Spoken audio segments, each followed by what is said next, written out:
Okay. Welcome to the third IBHA webinar of 2020, a year of many changes, some terrible, but some really good, like this, Zooming live across all time zones of the globe. My name is Dr. Lucy Lafitte, and I am president of the International Big History Association. The IBHA seeks to integrate history of the cosmos, Earth, life, and humanity to better understand both the present and the future. This is the second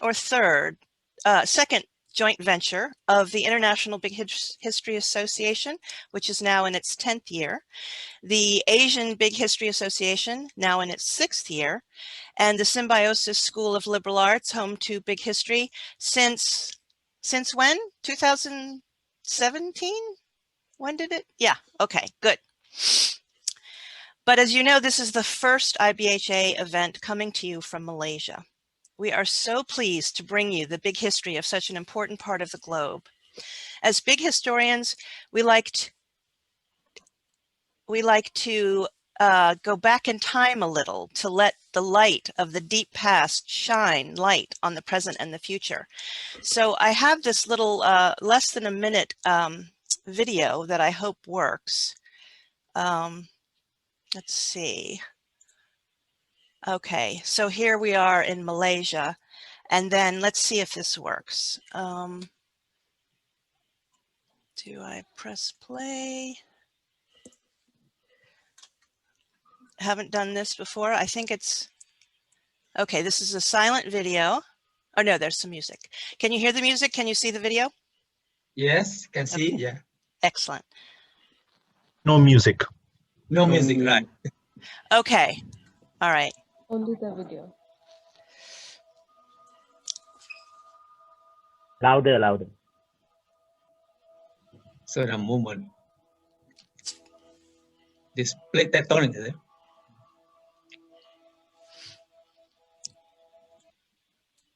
Oops, keep going.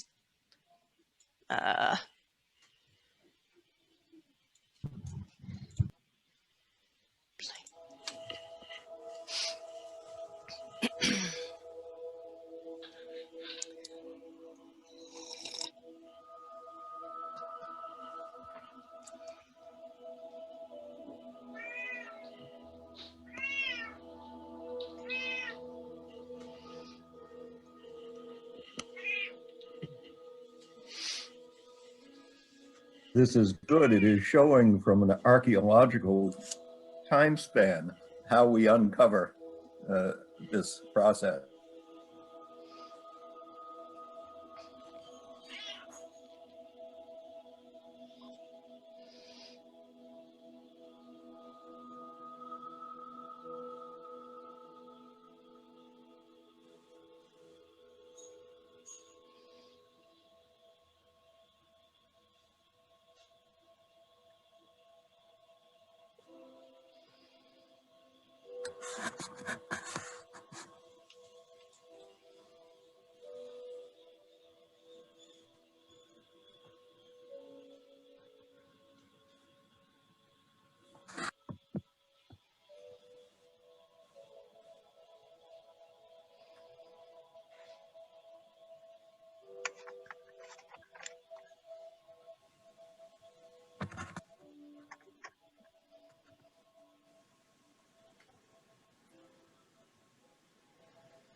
And there we have it.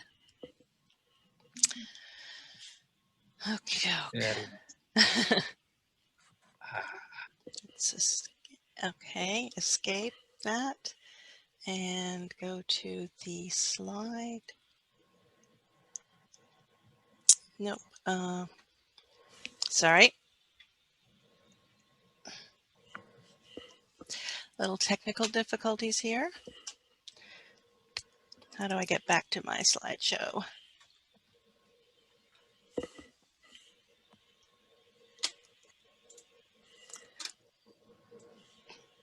There we go.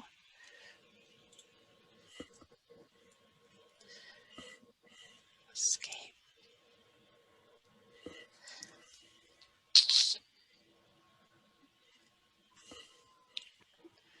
Okay. So this is the next thing I wanted to show you. Sorry for those technical difficulties. This is where we're from. Look at this. I'm so excited. This is 16 countries. What a spread.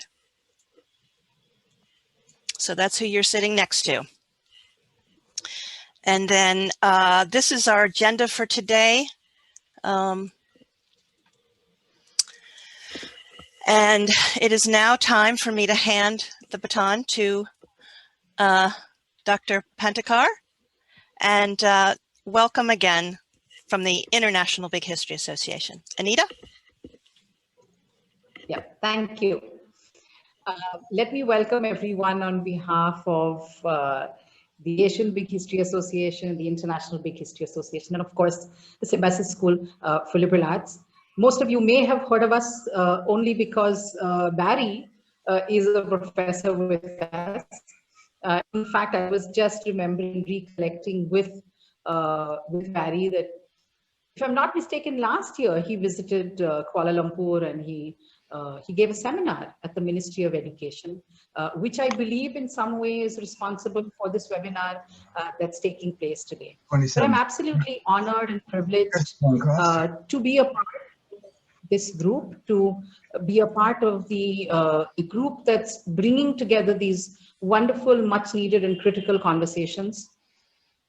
We have a very strong, though it's a young, nascent relationship, it's a very strong relationship with the International Big History Association as well as with the Asian Big History Association.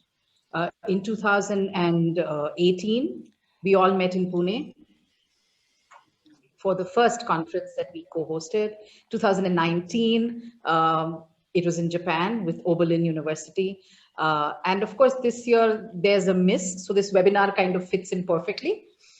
And then in August, hopefully next year, we will be happy to have all of us again in Pune for the third international conference. For me, big history has been something that I made friends with, acquaintance with, and then friends with through my very dear friend, now mentor and colleague, Barry. As I was telling Professor Shamsuddin before that, to be honest, I didn't know much about it before I met Barry. Today, I am absolutely pleased to tell you that we are India's or South Asia's, I don't know, correct me if I'm wrong, only university to offer a full-fledged academic course in big history. And I'm delighted that the three teachers who designed this course and offer this to our liberal arts students are here with us today. Dr. Karve, a physicist, Afshan, a historian, and of course, Barry.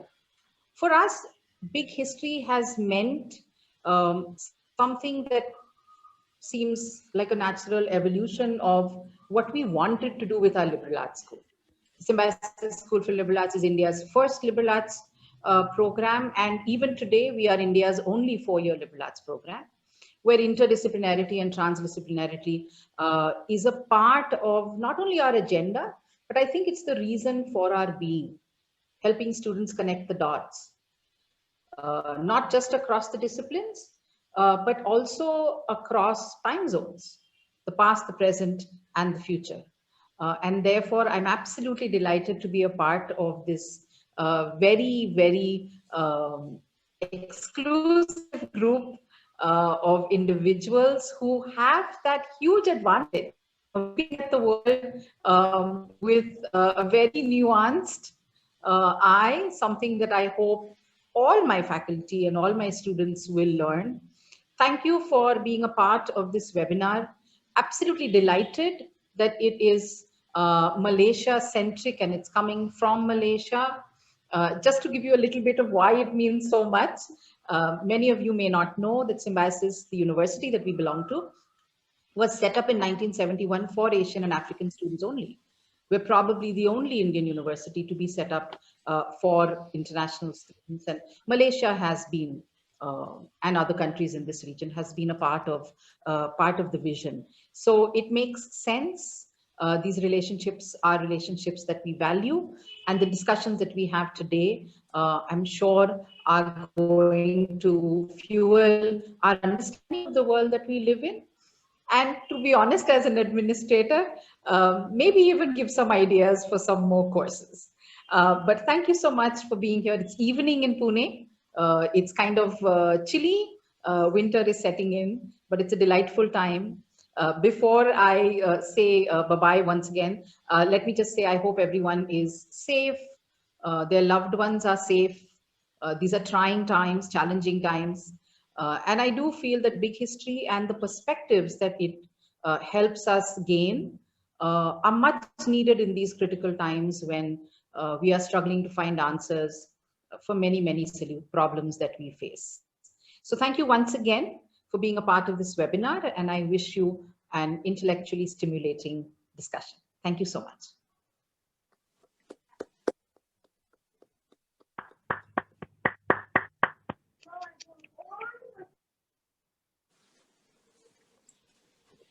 So Lucy, Nobuo, Hi. president of the Asian Big History Association. Thanks. Lucy, could you allow me to share some images on screen? Yes. So I will do that by giving you the host power. All right.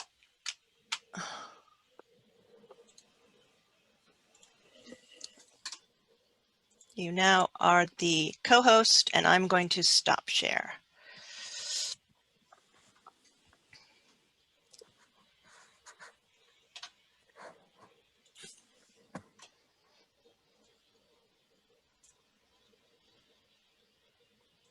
Thanks.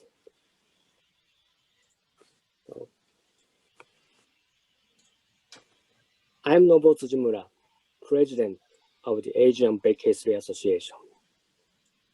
First of all, on behalf of the Asian Big History Association, I extend my sincere sympathy and prayers to the Philippines damaged by recent typhoon and floods, and I wish for its healing and resurrection. But in spite of such disaster and personal, communal, national hardships in this global pandemic, today we gather here. So welcome to this webinar. I appreciate all the people for coming here and making this happen. This webinar is historic because for the first time in history, we have speakers and audiences from Malaysia. And this will not be the last. So welcome and congratulations on launching Big History in Malaysia.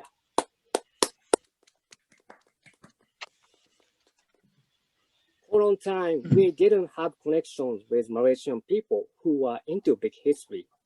But today's facilitator, Tan Chi Kyung, found Dr. Shamsuddin and Dr.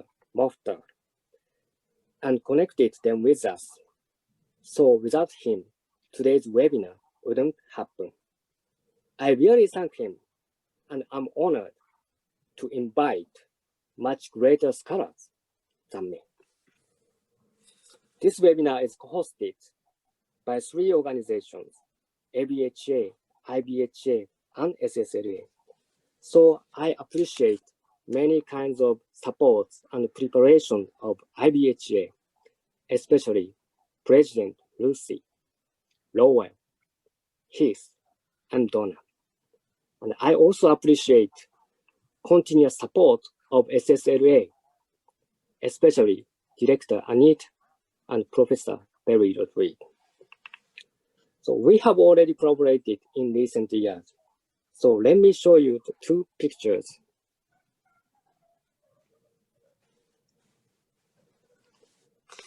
In 2018, SSLA, IBHA, and ABHA co-held a big history conference in Pune. And this is a place where I first met with Anit and Lucy. Then in last November, JF Albany University in Tokyo, SSLA and ABHA jointly held a big history symposium in Tokyo. So for the first time in history, big historians from India, from Philippines, China, including Hong Kong, Republic of Korea, Japan, and Australia came together at one place. So today's webinar is an extension of those collaborations. Hopefully, you can enjoy it. Thank you.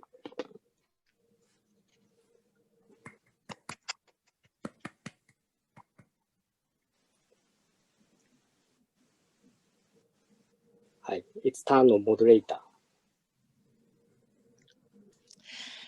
Okay, so I think we are now ready for our first speaker. CK. Yeah. CK, yes. Yes. Thanks, Lucy and Anita and Nubo.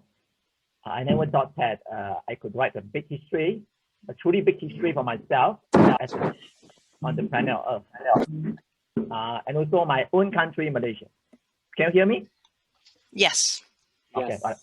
I always thought that history was written in a framework of national and ethnic identity. However, everything has changed. When I was living in Cameroon in Africa, I came across the Big History Project, which was pioneered by David Christian and sponsored by Bill Gates.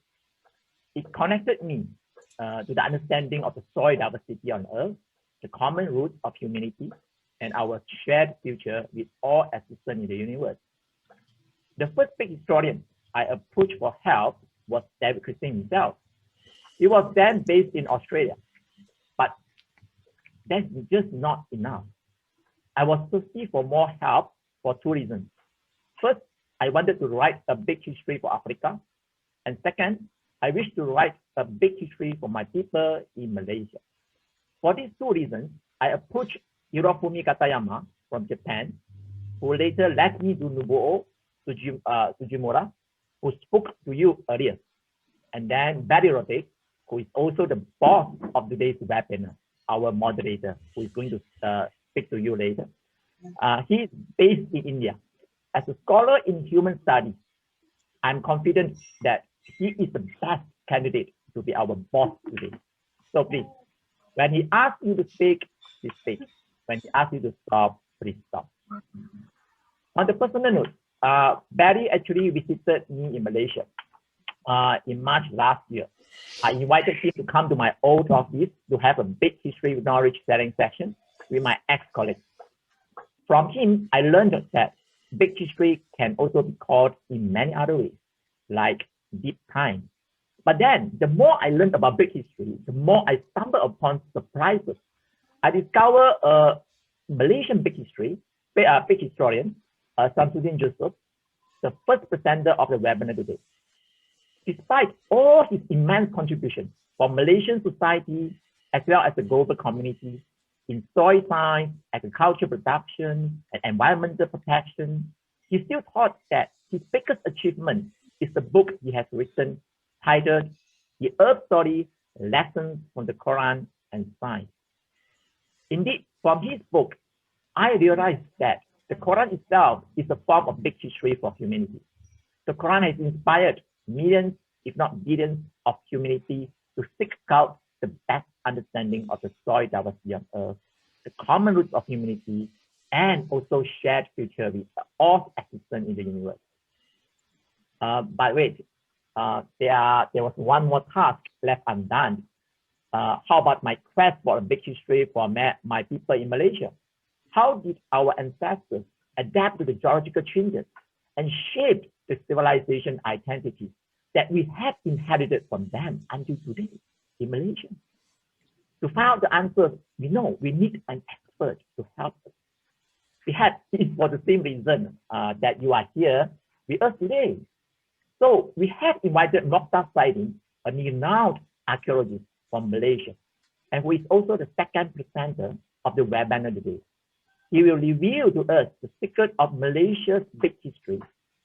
Currently, he is the Vice President of the International Union of Prehistoric and Protohistoric Sciences, UISPC, for Southeast Asia. He is also the Country Executive Committee for Geoparks and Archaeotourism and Museums. Last year, he won the Suyang. I don't know if there is a participant from Korea. Please correct my pronunciation if it's wrong. A Korean Academic Award for his significant contribution to the world in the field of archaeology. With that, I will hand over my the virtual floor to Barry. Let's welcome Barry Rodriguez, our deep time moderator. Barry, the floor is yours. Thank you. Well, thank you very much, CK. Good morning, everyone. Professor Shamshuddin and Dr. Mokhtar will be sharing their experiences with us about the deep time of rocks, soils, and humanities in Southeast Asia. For my part, I would like to share big history perspective on human adaptation. We are the children of climate change, and I do not mean this figuratively, but as a literal fact. 2.5 million years ago, a glacial epoch began. The polar ice sheets sucked water into their massive glaciers, which, among other effects, caused the forests of East Africa to shrink. Our ancestors were forced out of the forests and onto the open grasslands. Those who adapted survived.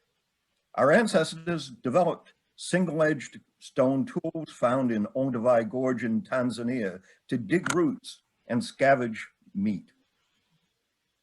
There have been over 20 episodes of glacial advances and retreats, and our ancestors adapted at each stage.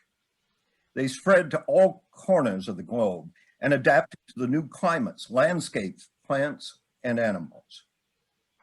The glaciers that began to withdraw 20,000 years ago, but that did not end the need to adapt. 8,000 years ago, another drought began. This was the so-called Great Drying and led to profound hardship for societies. For example, in North Africa, in the Sahara, it was a beautiful grassland with flowing streams where the domestication of animals had developed. However, with the Great Drying, people were forced to go to water sources. They were forced to go to Lake Chad, the Niger River Delta.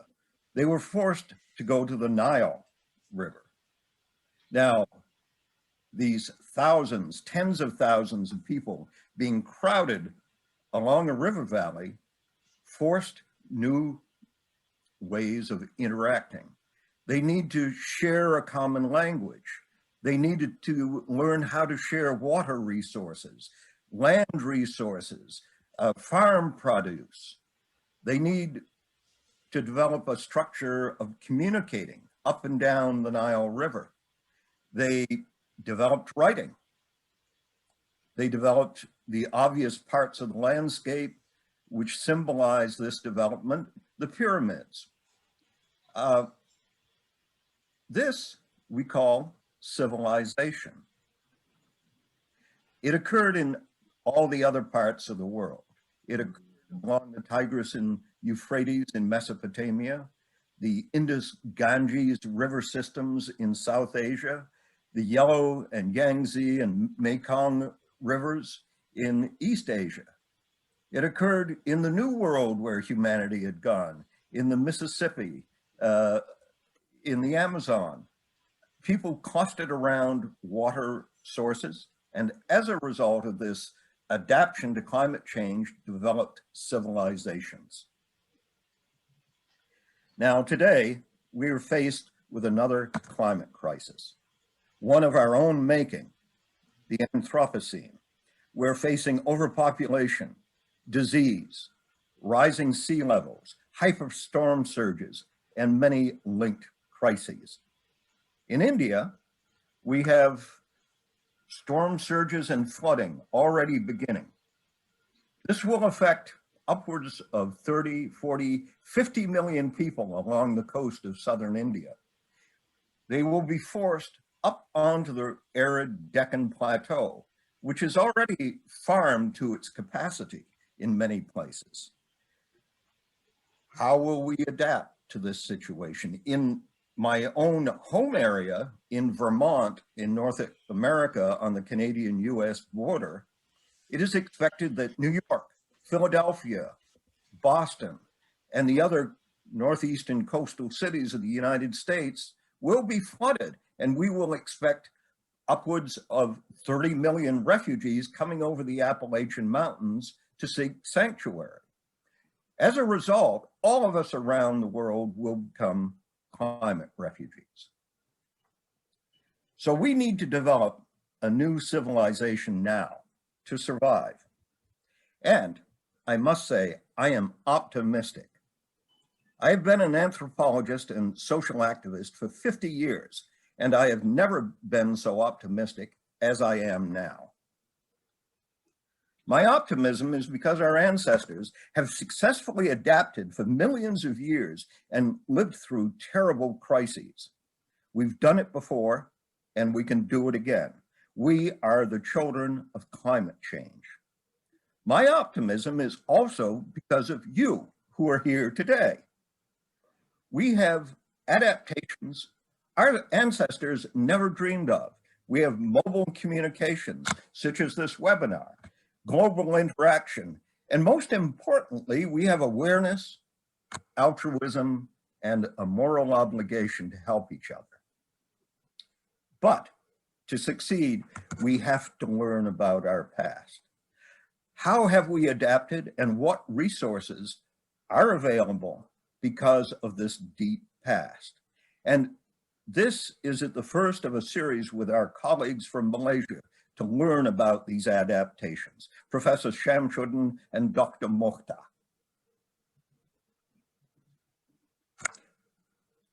It is to you.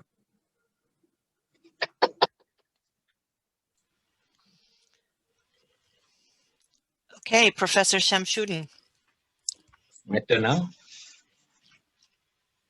Okay, share screen. Share screen. Yeah.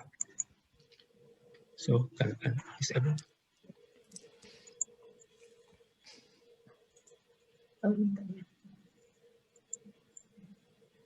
I cannot, we cannot have it, we cannot do it. Co-host, share slide, cannot be done. Oh, yep. Yeah. Okay. It's coming, it's coming. It's coming out. All right.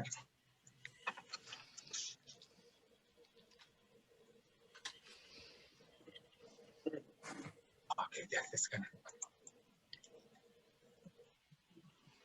So misalkan, okay.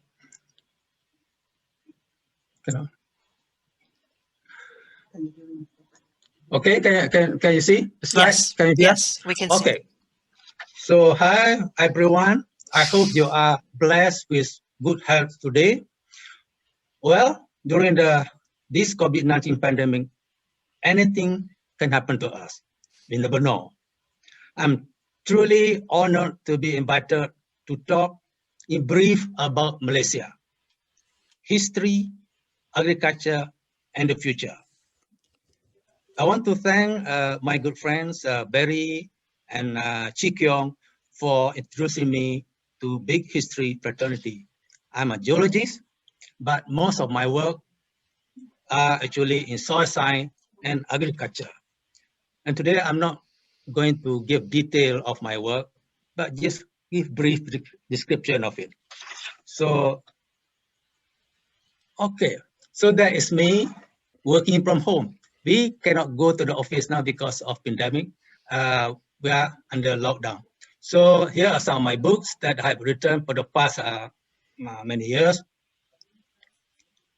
All right, so let me explain to you a bit about Southeast Asia. Just now we saw the map already. This is Malaysia. Malaysia this is the part of it, Peninsula Malaysia, and then we have two states here in Borneo, Sarawak here and Sabah, and even Singapore was one part of Malaysia. And I was born here in a state called Kelantan, which is close to the border Thailand in 1947. Then in 1955, I went to school, Malay school in a small town close to my village. And then I spent just 6 years over there. Then for secondary school, I was invited or selected to go to a school built by the government to help the poor. So we are from the village, and this school, we got boys from every part of the country, including Brunei. Then I spent 8 years there learning the lesson in English. So before that, I was studying in Malay language. Okay, so Malaysia or Malaya then got independent in 1957 from the British. This was the first Prime Minister of Malaysia, Abdul Rahman Putra. So the name of my university actually, University Putra Malaysia, it is from his name. And then we have the first king of Malaysia, his name also, Abdul Rahman, His Majesty Abdul Rahman. Then of course we have the British people that came from London to witness. And then in 1963, Malaya became Malaysia. So we have Singapore, Sarawak, and Sabah then were British colony. They wanted to become part of Malaysia, but the Britain wanted to know whether really the people there wanted to join Malaysia. So they set up a commission called Kobol Commission, and Mr. Kobol came down to visit and found out that the people there really wanted to join Malaysia. Then it became a reality in 1963. Okay, so if you were in Malaya, 1960 or before, if you go by road, there you have to take ferry. We have no big bridges. So look at here. So you see, it was pulled by a boat. Remember, if you, during flood season, if the engine is in trouble, then we got problem. We end up into the sea. So how dangerous it is? Okay. Then after the school, I went to university. The first university that I went was University of Malaya in Kuala Lumpur. And this university was one situated in Singapore. Then in 1961, the university moved to Kuala Lumpur.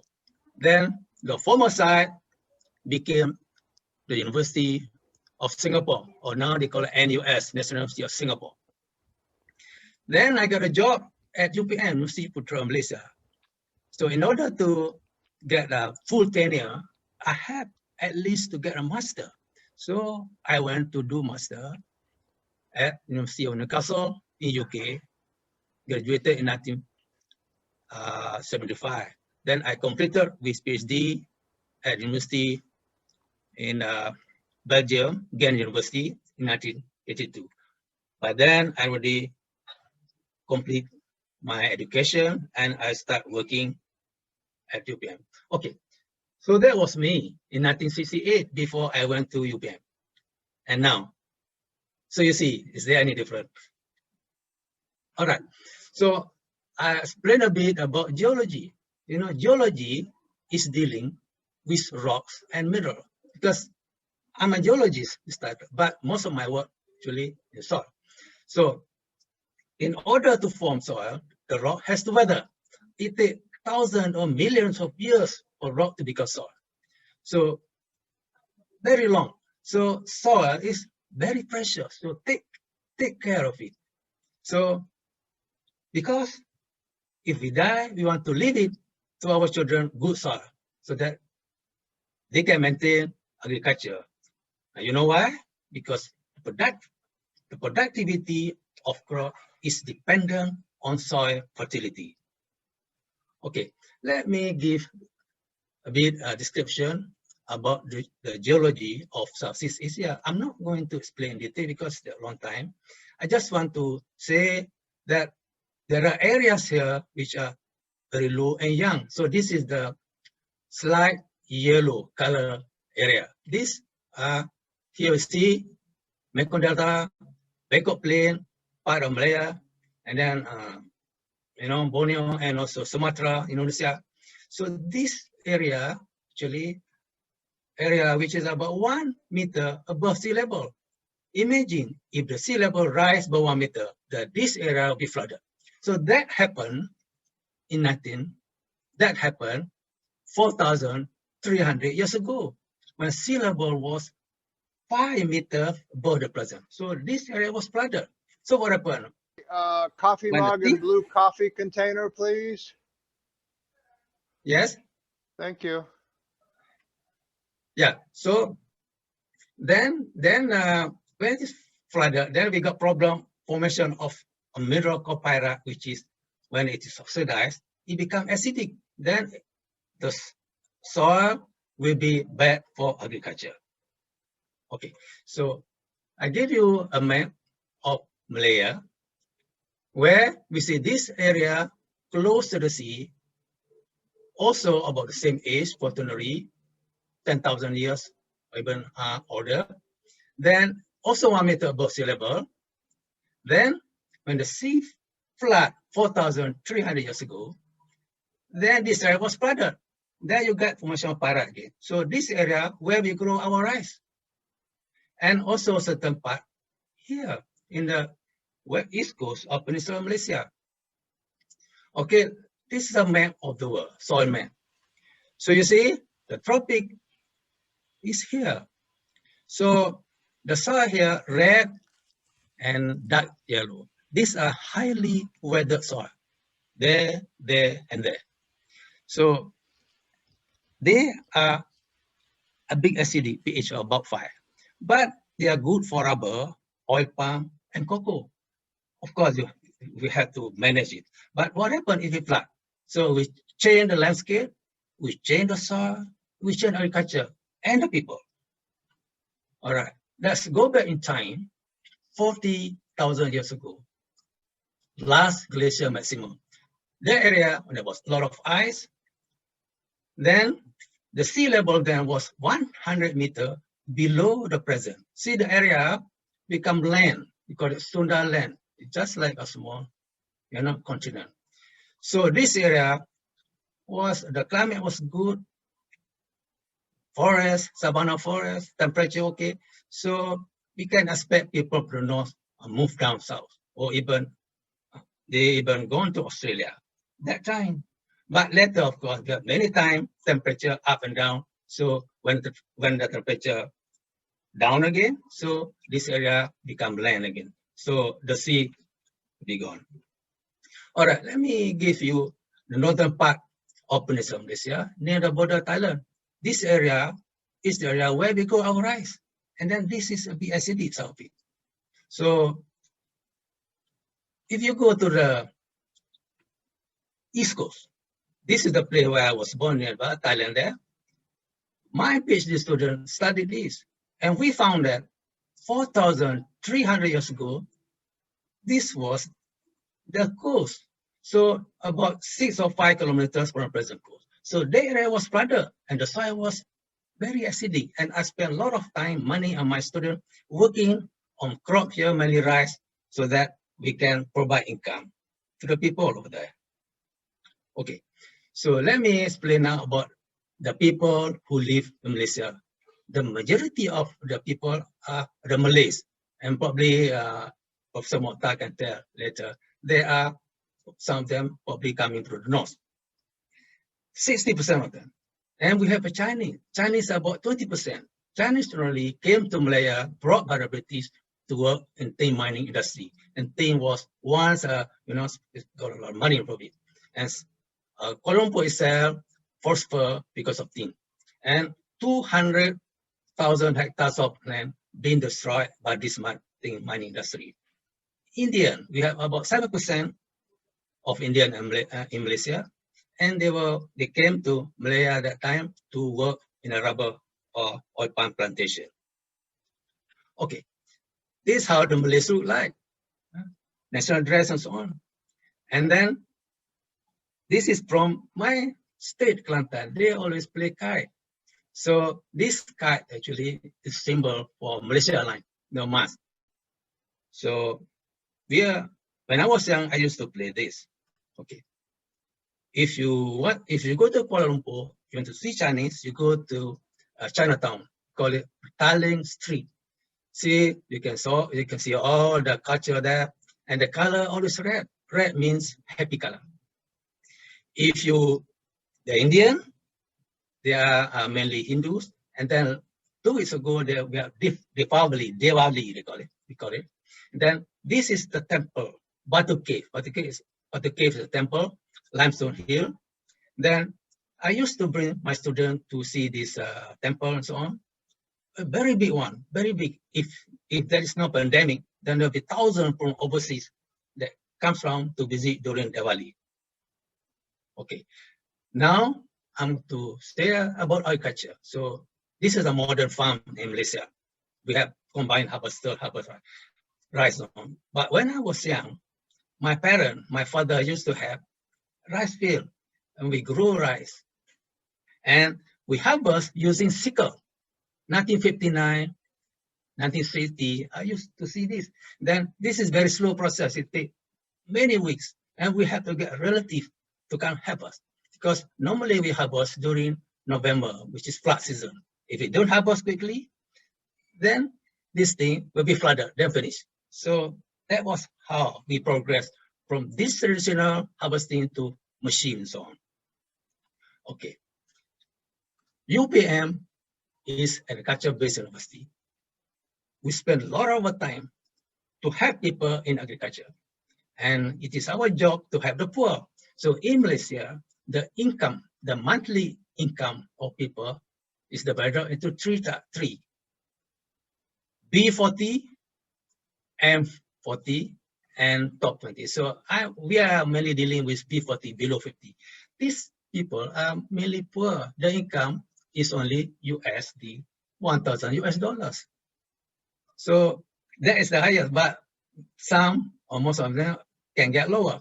So my job is to help these people. They are rice growers, they grow rubber, oil palm, and so on.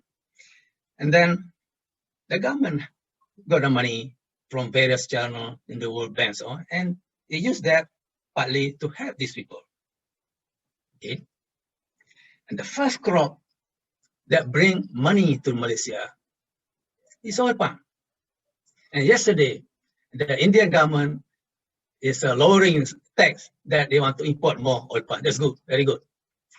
Oil palm, is the only crop that has stringent sustainability certification process. See, if you want to grow oil palm in Malaysia now, you got to undergo this strict regulation in order to get Malaysian sustainable palm oil. All estate, if you want to export your palm oil, you have to have the certificate. So that's how stringent it is. You see, oil palm plantation occupy only about 0.36% of the world's agricultural land mass. Yet it produces 1/3 of the world's edible oil. And people from India, China, everywhere, US, they buy this oil. And you see, it is very efficient and sustainable. So, and many Malaysians are poor, and they don't have land. So the government give land to these poor people from many states, and then they put under scheme, then taken care by an authority or the government agency called Federal Land Development Authority. And this agency help the farmer, including UPM, me involved, of course. So after many years of having this plantation, there's a big plantation. Then they decided to list the company, the Malaysia Stock Exchange. They have a company called Felda Global Venture, and this is one of the biggest oil palm producer in the world. And of course, to take care of research on, we have Malaysian Palm Oil Board. Okay, if you go and see oil palm plantation in Malaysia, it's very clean, estate, very nice. So we don't burn anything. So we make sure we don't burn. After, you see, after 25 years of crop, we have to replant. And during replanting, we don't burn. So we put fertilizer in between this weeded circle. But if you go to Felda scheme, so we don't have any more good land for them, so sloping land. But we can only use the land if the slope is less than 25 degrees. Higher than that, we don't allow. And we protect, you know, the slope using cover crop. And oil palm is grown here on the contour. And I used to do this, help them, so that this is maintained and they get good yield. Okay, after 3 years, then you got a fruit. The fruit you bring to the factory. Then you see the fruit, because fresh fruit bunches. 25% of this is oil. So 75% actually are the waste. And that waste, we don't throw it to the river. We don't do it. We use it to make bio-fertilizer. That, or you can put back into the land as fertilizer. Okay, so rubber is very nostalgic to us. Because when I was young, in 1960, 1950, I used to tap rubber to help my parents to get money. And the poor people, rubber plantation, and the government has to help. And we have government established rubber industry smallholder development authority, called RISTA. And these people, they are expert, they help farmers, they give grants, so on and so forth. And we established Rubber Research Institute of Malaysia to help. And this is a very well-known rubber institute, because scientists do want to grow rubber. Sri Lanka, even India, Thailand, other parts, they learn rubber and so on industry from Malaysia, from this rubber research. Even now, it is still on. Now, the institute itself produced an innovative taping method to enhance latex flow and production. Okay, rubber from rubber estate, very good, well maintained. But if you go to see the farmers, like my parents' farm, a plantation, it's not like that. So, and they don't even put fertilizer, we have no money. So once you get the rubber, you go and coagulate it, put some acid, then you have to turn it, you know, into sheet, and then you hang it. This is already money. When I was young in 1960 or 59, I used to get from my parents, say I need 2 or 3, then bring it to the shop and get money. So rubber, you have it, you can sell immediately, except that the price, you know, up and down all the time. And then of course, rubber tapers are poor. Okay, cocoa. Cocoa is one crop which is, you know, we were once number 6 in terms of exporting cocoa in the world. But our cocoa is not that good because of quality of cocoa grown on acid soil is not that good compared to one grown in Africa. They are grown on good high pH soil. But in 1970, we had about 400,000 hectares of cocoa land. But now we only have 50,000. So we don't even have cocoa bean to have our downstream activities industry. We need a lot of cocoa, but we don't have enough for our own. So we have to import from Indonesia to get the industry going. Okay, rice, very nostalgic. I just will tell you just now, Malaysia eat rice 3 times a day. And we only have about 70%. 30% we have to import. And we say if we have money, we can buy, but not necessary. In 1998, we don't have enough rice. So we had to go to Vietnam. And Vietnam said, sorry, we cannot sell it to you. We don't have enough ourselves. Then the Minister of Agriculture went to Thailand. Okay, he said, you can buy, but you have to pay double. So because of that, then we say, this is very important. We have to have, our food security. And we say that by 2022, we must have at least 80%. So the problem when rice was flooded, the rice field was flooded near the sea, we have formation of this mineral. It's called pyrite. Pyrite is FeS2. When it is oxidized, now we want to use the land for rice, then the pyrite will come another mineral called jarosite. When you see that, then the pH of the soil is about 3, which is not good for rice. You see, rice needs pH of water 6. And I spent about 30 years of my life. I wrote many papers on this. I even write books on this, on how to grow rice on acid soil. And we have to do something to increase the pH to about this. And when you increase the pH to above than 5, then you remove all this acidity due to iron and aluminum. And we do that. I have one of my students, we have research on this acid soil, grow rice, control only fertilizer. The plant almost dead. Then we grow rice, put fertilizer, put limestone. Then you get good yield. At least not as good as the good soil, but at least we have yield. All right. So that's one way to improve the fertility of acid soil. Another way is a rock called basalt. Basalt is magnesium silicate. When basalt dissolve, produce a lot of OH, will increase the pH. And also it gives silicon that can make the rice plant erect. So no basalt, that with basalt, with together with fertilizer, you get yield. So another of my master student, and we published this in journal, of course. Okay, we see that if we improve the soil with only the lime and fertilizer, it won't work. We need to have something else, that is a bio-fertilizer with microorganism. This microorganism can increase pH, can produce organic acid that can inactivate aluminum and iron, and it can also give other things. So when you want to grow rice, you have to put, of course, the fertilizer, you have to put lime or basalt, and you have to put microorganisms. So this is the last experiment on a big scale, 1 hectare land, grow rice with fertilizer, but no lime or microorganism. Then it was flooded for 1 week. Rice was dead, almost. Then the next plot, big area, 1 hectare land, you put fertilizer, we put lime, and we put bio-fertilizer with macro. You see, it's good.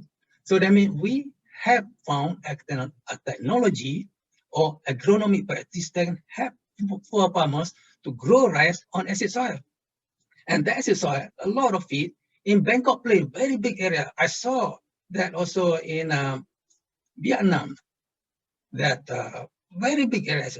In one of my PhD students also has land in Kalimantan, grow on acid soil, and they got problem. I think they can use this, so we can transfer our technology to these people. Okay, so this is the end of my slide. Lesson that we can learn from big history. So we know in the past that there was rice and silver many times, 40,000 years ago, 20,000 years ago, 10,000 years ago. And because of this, we had change of climate, we change coastal landscape, soil type, agriculture. And because of this, human also will be, we have to redistribute to other places. And now you see temperature rise is making a comeback. I can see that in the sea, Then the Malaysian government, with the help of a scientist from California, they make a model and they found that about 100 years from now, that means by the year 2100, the sea level, if the present thing is going on, it can be a rise of about 0.5 to 1 meter above the present. See what happens. If that happens, then most of our area that we grow rice will be flooded again by the sea, just like before. And then history is going to repeat itself. And sea water will cause problems here. And I'm trying to get some money from Chinese government, work with a university in Nanjing, try to get some money to get a rice variety that can grow on soil affected by seawater. So you see, we can learn a lot from history. We have to take care of food security. And of course, learning from big history is the way forward. Terima kasih. Thank you. So, how do I start now? Okay, so thank you very much for that fascinating story about how the children of climate change are adapting. We're going to turn now to Professor Mukhtar. So I'm going to make you a host. Once I find you.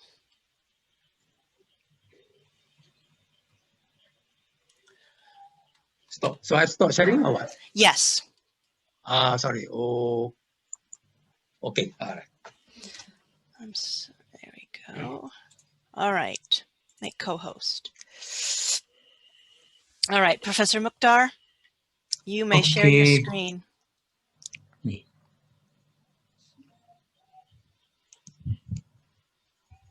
Can you see my slide? Yes, we can. Oh, sorry. Sorry, I will share back.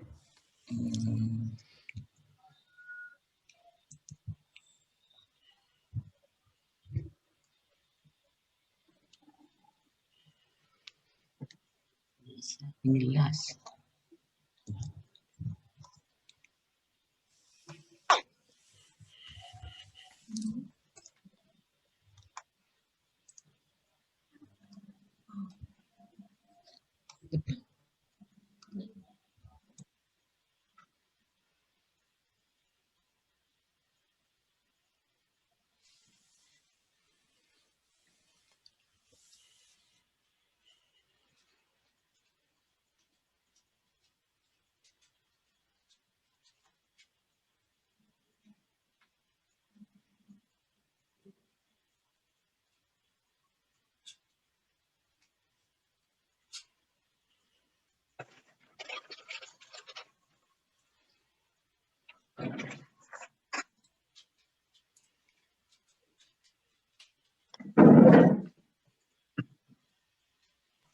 Can you hear? Yes, we can. Okay, I would like to share now. Okay. Can you see the slide? Yes, we can. Okay, hi everybody. Lucy, Anita, Nobo, CK, Barry. So I would like to start to share some ideas, some knowledge about the archaeology of the country, Malaysia. Samsudin already shared the map of Malaysia, and also Lucy already shared just now. So I was born here in small town in the state of Perak. Just now Samsudin showed this map. Samsudin was born here in Kelantan. I was born here in Kampar in 1963. And I went to my first education, primary school, 75, at the same village in Kampar.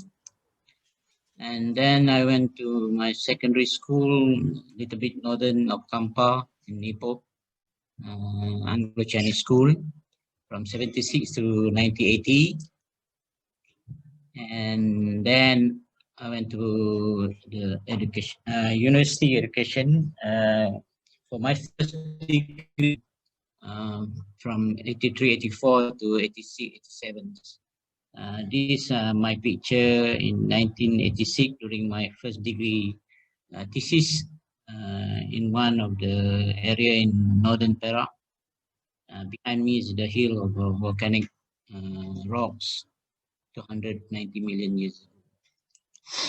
And then I went for my master and PhD program, Marsh Northern in state of Penang. And I got my PhD in 1998 from the University of Science Malaysia. During my PhD thesis research, I'm working with my supervisors, Rana Majid, the first archaeologist in the country. My thesis area is in Lawin, one of the Paleolithic open sites, dated 200,000 years ago. We found the workshop to produce a stone tool, especially the chopper, and also another site in Sabah, 12,000 years ago in Kayu, where the people there produced the bifacial pointed stone tool. So after finish my PhD, I got directly a job as a lecturer in the Center for Global Archaeological Research at the same university, University of Science Malaysia. And this is my office. And then by 2005, I got a post as a director until today. So my main job is to cover the geology and also archaeology for the country, mainly for the conservation, preservation, and also tourism product, the geotourism and archaeotourism product. Okay, this is the chronological frame for the country, the latest evidence. From the prehistory, we have the evidence of more than 1.83 million years ago in the Lenggong Perak. We'll go more detail about this. And also we have from Borneo in Mansuri, Sabah, 235,000 years ago. The famous Nia Cave in Sarawak by Tom Harrison in 1954, 46,000 years ago. And then we have the civilization evidence in Kedah, 788 BCE. And then we start the Sultanate in Kedah, 1136 until today. So these are the main three Paleolithic sites in the country. Lenggong is in the Peninsula Malaysia here. Nia Cave in Sarawak here in Miri, and also Mansuri in Sabah in near the Lahadatu area. So this is the main three, but for today I will just focus on the Lenggong Valley. So this is the map of the Lenggong Valley. Historical research. The study first started in 1917 by the British Evans in one of the cave.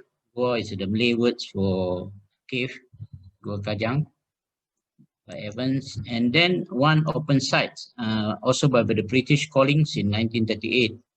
This is the first article came out in Nature in 1938 from Malaysia. And then after that, also by the British, many cave. Yeah. This blue is an indicator of the cave. And we started from USM, University of Science Malaysia, since 1987. So this is the first time by the local archaeologists. Before this, all the British. So this, the site that we start in 1987, the Kota Tampan, is an open site. This is my picture, the first time I'm involved in archaeology. With zero knowledge of archaeology, because before this all geology. So what we found in these sites, they're using the river gravel to produce the stone tool. So we found the anvils, the hammerstone, the core to produce the pebble tools, something like this, the chopper. This is a round chopper, this is an elongated chopper, and was dated 74,000 years ago. And during the same time, we also excavate the Gua Harimau. This is a tiger cave. This is the cave. In front of this cave, we found 13 skeletons buried with the pottery, a lot of food remains, and other things. It's elongated burial. dated 5 to 1,000 years ago, Neolithic to Metal Age period. We found one Bronze Age in one of the skeletons. So my task, I was asked to, because I have a background in geology, so they asked me to fulfill the data on the natural or man-made, whether it's really man-made from the open side, because all the river gravels, in situ or not, what the river gravels layer here, from where it comes, and others, and how to date the open side. And from the cave, my second task is about the cave and limestone formation, how it's formed, how many caves in the area, and also where they get the raw material for the pottery, and also the for the bronze edges. So start from 1987, I'm working on the geoarchaeological mapping from this the Lenggong area, the most southern part. Try to map the geology for the whole northern part of the Lenggong area. And what we found is the oldest rock is 550 million years ago. The quartzite around the northern part. The second oldest is the what we call a scroll formation and sandstone argillaceous mix so many types of rocks from 490 million years ago. And the third one is limestone, 417 million years ago. Fourth is we have the volcanic eruption in this area during 290 million years ago. We also intrusive granite from both area, the main range, and also the Bintang range here. During around 250 to 148 million years ago, and all types of fault zones in the northern part called the Bog-Bak fault zones. And during this year, around 5 million years ago, there is a new sedimentation that we call the Lawin Basin, the lake alluvium on it. So all these type of rock, the oldest rocks, was weathered, eroded, and also transported to the southern parts. Yeah? So during the Quaternary, we found a lot of this type of deposit, the river gravel deposit in the southern part. Yeah? So more than 30 sites in this area. So start deposit since around 2 million years ago. And also in this corner, at this corner, we found the meteorite impact evidence.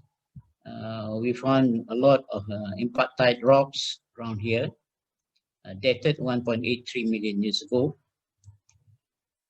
And in this cave, we mapped 72 cave in the 8 limestone hills in this area. The formation started around 28,000 years ago. In the last one, in this area also we found the Toba ash, the volcanic Toba ash. I think India also have this one. 74,000. The last eruption of Toba in Sumatra, Indonesia, also deposit in this valley. So the geology of this area is very old. So now we see the evidence of the archaeology. At 1.83 million years ago, we found the stone tool embedded inside the suet, one of the meteorite impact rocks, with the henex. Henex is one of the typical Homo erectus stone tool. But until today, we not found any evidence of human remains, Homo erectus. Only found the stone tool. So all the black color, the edge, all the black color is from the same side, the after the name of the site. So it continues use after the impact. So this is the evidence before the impact that really show that there is a people hominids before the impact, before 1.83 million years ago. And then later we found the site also used at during 500,000 years ago, 100,000 years ago, and 40,000 years ago. Yeah. And at 74,000, different site of Tampan, the first site that we excavated just now, 1987, we found a workshop to produce the sentul using the river gravels. And at 40,000 in Bukit Puno, we found also the same like the Tampan using the river gravels, but surprisingly, they produce the savoy, hand eggs from the savoy. This is the, I think at this moment, this is the first one in the world. The Paleolithic people produce hand eggs from the savoy. And start from 40,000 years ago, they start using the cave for the habitation. So we found very clear evidence in 10,000 years ago, burial site, habitation sites from so many caves inside. These are the example of Perak Man, the skeleton, 10,000 years ago skeleton, complete skeleton, Homo sapiens sapien. And then at 5,000 years ago, very clear, they already produced the pottery. Yeah? So at the same area, start from Paleolithic, very clear, until around 7,000, we've found the pottery at 7,000, but very clear only at 5,000 years ago, many evidence with pottery. And then by 3,000 years ago, they already entered the Metal Age period where we found the Bronze Ages. So these are the complete story of the Lenggong Valley in one locality, not more than 30 square kilometer, where the people live from time to time until today, in before 1.83 million years ago. So because of that, after 25 years of research, scientific research, in 2012, we got the declaration as a World Heritage Site by UNESCO in the Lenggong Valley. So what does the Lenggong prehistory in 1.83 million years ago tell us? Why the prehistoric people choose Lenggong? So the geological evolution for this area since 550 million years ago really give a lot of material that early people needs. For example, river pebbles, because these are the raw material, nature raw material that they can get very hard as a knife, as a hack, axe, scissors, and others for the stone tool. And also a lot of clay around this area for the pottery, and also ores for the metal period. Yeah? So, and with the lake environment. So lake environment supply for them for the fresh water, food from the flora and fauna around the lake. So this, the human adaptation knowledge from more than 183 million years ago that we can learn from the Lenggong Valley adaptation. The second one is about the technology. How these people during the early stage knows how to use the river gravel, the nature material as a their source material for their stone tool. And we can see the development from unifacial, only one side of flaking for making a stone tool, to bifacial. Yeah? And the most important thing, what we all know, the pyrotechnology, from open firing during the Paleolithic, they already know how to control the fire to produce the pottery at 5,000 years ago at the same location to produce the pottery, and then later about 1,000 degrees Celsius for the metal period. So pyrotechnology is very, very clear here, the development of technology for the prehistoric people. And then one interesting point is about the burial ceremony. During the Paleolithic, we found the skeleton all the flex burial, not the straight burial like the Neolithic, you know. So there is a different burial ceremony for this people in same location but different culture. And the third one, there are two major catastrophes in this area. The meteorite impact at 1.83 million years ago produced a lot of impactite rocks, and also the Toba ash pool in the valley, more than 20 square kilometer, with the thickness more than 10-meter thickness. Very, very heavy deposit in area, but still this area continues from time to time after the meteor impact was used as a habitation site, and also after the Toba ash. Okay, number 4 is the missing link, the human migration. Sangiran Indonesia is a human evidence, Homo erectus and also early Homo sapien, found before 1996 with the age 1.5 million years ago. Before that, we're not sure from where they come from. Yeah? Not clear whether it's through Philippines, whether it's through Indochina to Kalimantan to Java, but now very clear with the finding of Bukit Uno in Peninsula. So this, the movement, the traveling link for the Homo erectus especially to the most southern is in Java right now. So this is very important, how they conquered the world during early million years ago to adapt with so many type of environment. And number 5, the most important thing, why this area, because like what Prof. Samsudin showed just now, the Sundaland, this is a really big island actually, from more than 3.2 million square kilometer up to the just Peninsula Malaysia. I think it's about 130,000 square kilometer. So this allow the Homo erectus especially, to Sangiran, move to here without crossing any sea, just the land bridge, they cross the area. So this is a very important area to move until Australia today. Yeah. So another evidence is about in the Holocene period that I would like to show. Just now, Prof. Samsudin already showed in the Kelantan in the East Coast, where they found the evidence of ancient shore evidence. So in this West Coast, I would like to show this area. So these are the current coastline. Yeah, this is the current coastline. My university is here in Penang. Yeah. So the evidence of 9,000 years ago is negative 30 meter above, below the sea level today. Yeah, here, the coastline.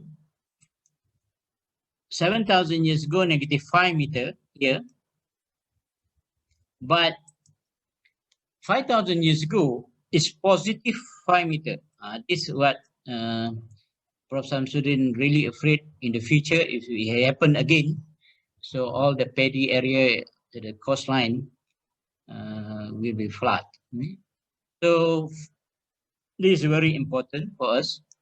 And last 2 years, I found this site, we call it Gua Kapah, and we found the shell maiden. Here, all shell, food remains. Yeah? And I found a skeleton 5,000 years ago, buried adaptation, marine adaptation with the seashell. Yeah? Is a woman, yeah, 5,000 years ago. So these all the things, the frame for the Lenggong Valley. As we all know, Malaysian independence in 1957, but the communist era is until 89. We entered Lenggong Valley in 1987. After 25 years of research, we got the UNESCO. In 2004, the federal government developed the Lenggong Museum, and we start to produce the ecotourism and conservation. Why? I will tell you the story after this. There are only 3 prehistoric sites under the UNESCO for the whole region of Southeast Asia. The Sangiran with the early human evidence data here.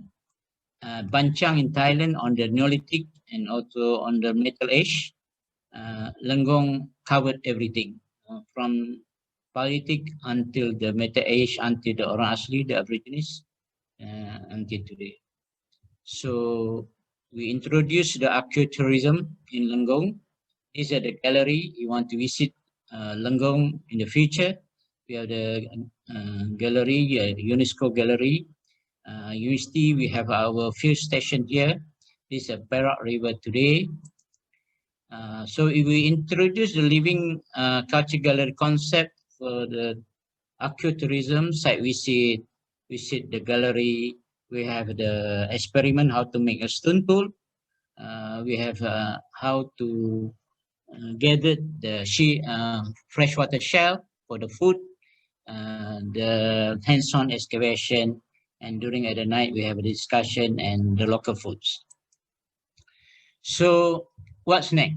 So regarding the big history, my expectation, because Southeast Asia, especially Malay Peninsula, have experience from big land, as a Sunda land, where the sea is right now negative 150 meter, and also we have experience above sea level today, 5 to 10 meters. So way to go right now with the climate global warming.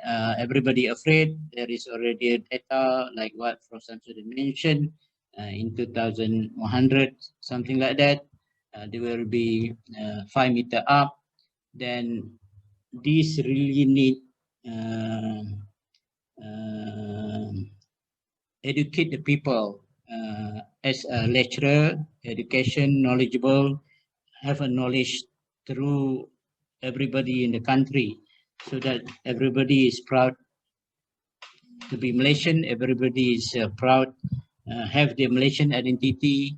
So the proud is come from the archaeological yearly history data, so that's why I'm introduced the ecotourism, and also I'm introduced the ecodunia, so that all the kids know the importance of the earth, the importance of the history, and the importance to love the country, to preserve, to conserve everything. Thank you very much.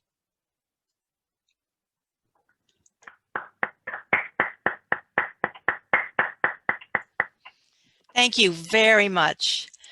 Those were powerful presentations. And it is now 9:26.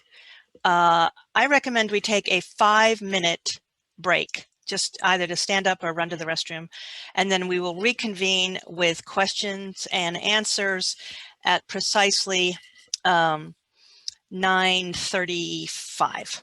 See you in 5 minutes. Hi, Orla.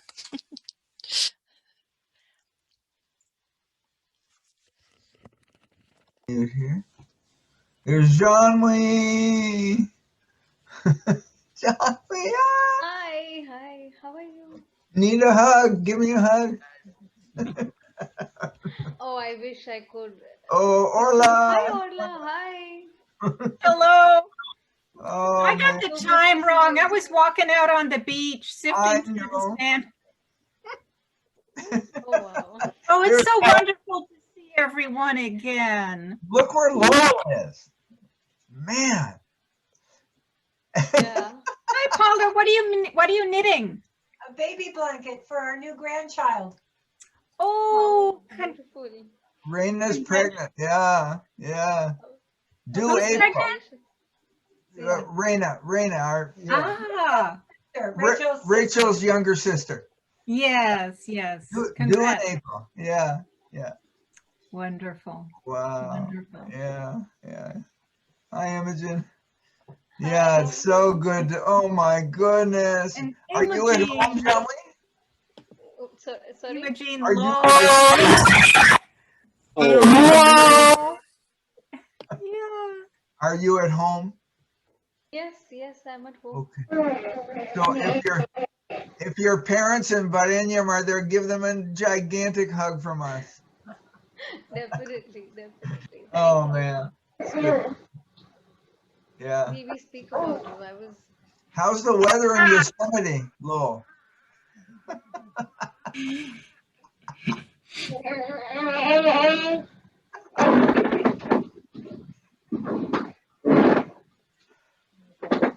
Sorry, did you say something to me? Yeah. I have the video on now.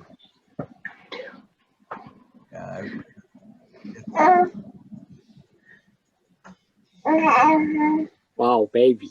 I can hear cooing. Yeah. Hi. Miranda. Oh, cute. Oh, Miranda. Hi. Oh, there's Ellen. Everybody adores you all around the world. Emlyn has a That's good. behind him. Oh, really? Just turn the video off now.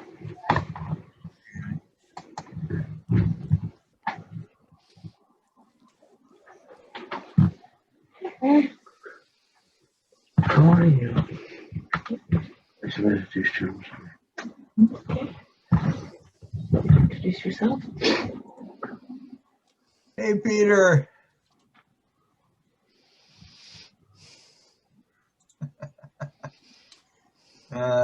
It's hard with this many people. Yeah. 51. Okay.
Hello, Anita.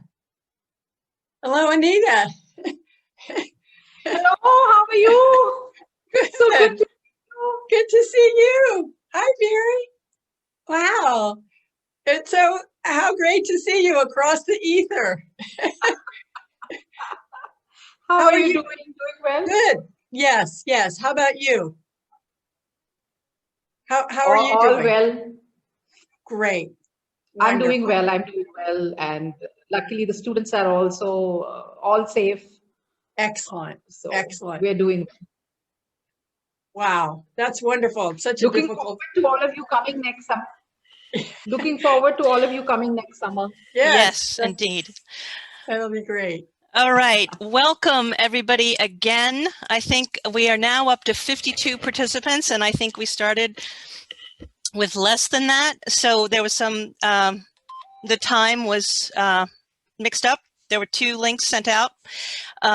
We had a fantastic presentation about the soils and geology and the adaptation of current people to climate change. And as Barry Rodriguez pointed out in his opening remarks, humanity, the species Homo, is a child of climate change, and we are continuing to do that. And he's optimistic, and putting it in this light, I think, is a fantastic way to move forward. So it is now the question and answer time. And I have questions that are in the chat. And so what I think I'm going to do is yes, Nabuo. So you forgot my concluding part. You're absolutely right. Thank you for reminding me. It is now Nabuo's turn to make some closing remarks on the presentations, and then we will go into Q&A. Thank you. Nabuo. Yes? Yes. So thank you so much for great, informative, and wonderful presentations. And again, please give them a big round of applause. Again, let us rejoice. We now have great big historians like them. And just now, Lucy made very concise summary. I will not summarize all the presentations. Sorry, Nabuo. Yeah, no problem. So here, let me briefly put all the presentation in a larger context of big history for activating Q&A.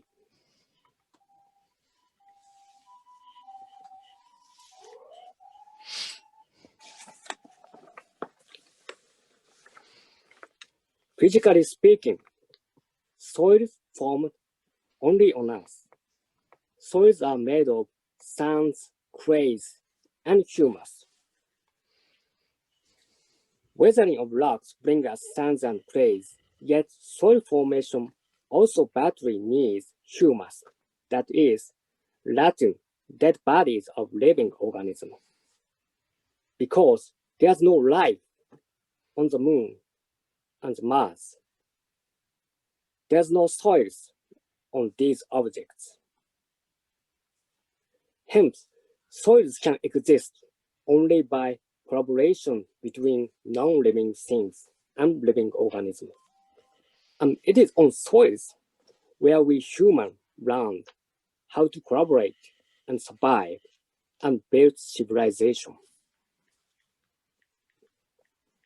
Spiritually speaking, in the past few centuries, strata or geological layers made us human aware of deep time, that is, for much longer history than the known histories. Together with new scientific discoveries, such awareness expanded our inner space to what we now call big history. But what big history unveils? Here's a little big history of soils for just 2 minutes. 500 million years ago, there's no soils, no green on Earth. There were only rocky continents. Then moss and lichens first landed on rocky continents. they ate rocks and their leftovers, and dead bodies became the first soils. 360 million years ago, trees appeared. A matter called lignin enabled trees to have hard trunks to stand alone. But lignin was so new and not so yummy for microbes in soils, so most of the trees were buried in soils without decomposition, and finally were fossilized as coals. But 300 million years ago, mushroom called white rot fungi appeared and began to decompose dead trees. Until then, most of coals today accumulated. Later, coals ignited industrial revolution. Then human use of fossil fuels caused global warming. So the industrial revolution was prepared not from a few hundred years ago, but from some 100 million years ago. That's big history. Big history unveils such deeper connections by integrating modern knowledge. And that fundamentally changes our perspective, awareness, and possibly our behaviors. Thank you. This is the introductory part for Q&A. Thank you, Nobuo. Thank you. Okay, let's unshare your screen. There we go. All right. So I am going to look at the chat to pull out some questions. So these are not in any order other than the time that they were written. So here we go. Professor Shamshudan, thank you for the insights into food security. Let me pull this over so I'm not reading. There we go. Challenges to the region. Is there any effort to diversify the food option to include other grains apart from rice in the food plate that may be better suited for acidic soils? And this is from Dr. Karv in Pune. Shamshudan, you need to unmute.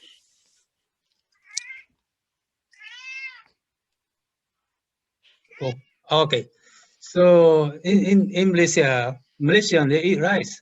So we try to grow other crop because it's not suitable. I mean, we cannot grow corn, of course, we can grow, but not many areas are suitable for corn. So other crop, of course, because they are different, climatically different, like wheat and so we cannot grow. So only rice and corn. But people need rice. They cannot live on corn. So that kind of thing, yeah. Okay, thank you. This is from Linda Solomon. How has the this is for Dr. Mukhtar. How has the 1.83 million years ago date been determined? What are the pros and cons? I already answered in the chat. Okay, all right. So we can refer you to the chat. Very good. Yeah. Okay. Another one from Linda. How did the preferred choice of specific stone from the river gravel for making stone tools vary over time? Okay, I already answered, but in general, the deposit, the contents of the deposit is the same, look like the same, majority of quartzite in quartz.